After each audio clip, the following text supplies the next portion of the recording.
究竟金同油會起幾多呢？會起幾耐呢？今個週末最熱嘅新聞當然就係講美以一齊搞阿朗啦。咁呢個都算係叫做幾突然嘅，因為佢哋應該仲話下個星期仲有一輪可以傾數添，而家都已經發生咗啦。咁而家發生咗呢，咁我最緊要講呢就係對我哋啲投資者有咩影響啦。嗱，如果你睇睇呢一幅圖，就禮拜五金嘅收市，你都見到佢一路上去到最後尾嗰下就嚟收市前咧，佢都剔咗上去嘅。咁結果呢，就黃金就起咗 1.8% 啦。咁其實你話有冇人預測得到呢？估到呢？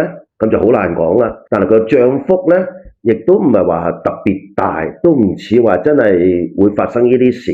油又唔係咁講咯，油結果就你睇睇呢幅圖啦，油呢就起咗多過3%嘅。咁你淨係睇金同油嘅起伏，星期五收市呢，你覺得係有啲跡象，但係起咗嗰個波幅呢，就唔係話咁大。咁我又想講下幾樣嘢啦。第一樣嘢，點解董王又要揀週末嚟搞事呢？因為就係避免金融市場呢大幅震盪，佢係避免呢樣嘢。可能佢想睇睇呢個週末，如果係快速解決嘅呢，咁可能禮拜一開始呢就唔會咁動盪啦個市。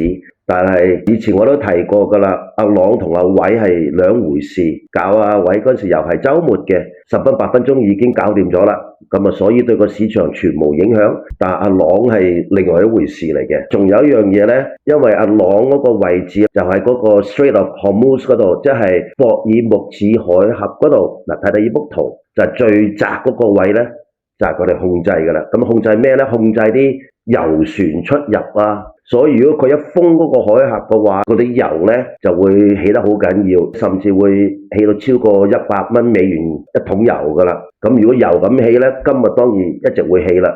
咁而家講到呢度，究竟金同油會起幾多呢？